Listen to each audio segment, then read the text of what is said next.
Welcome. If you're looking to create a new Facebook account on your PC, you're in the right place.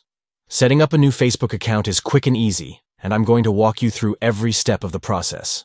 Let's dive right in. Step 1. First,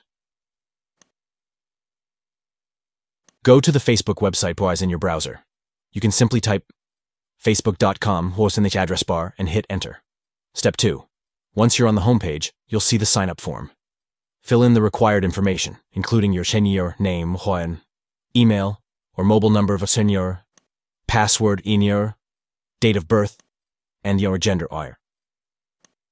Make sure you double-check everything for accuracy before moving forward. Step 3. After filling out the form, click the blue Sign Up button.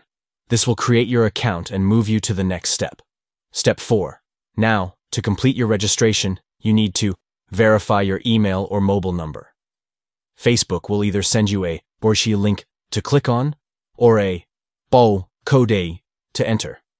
Check your email or messages, follow the link, or enter the code to confirm your account. And that's it. You've successfully created a new Facebook account on your PC. From here, you can customize your profile, add a profile picture, and start connecting with friends and family. If you found this video helpful, be sure to like, subscribe, and turn on notifications for more tutorials like this.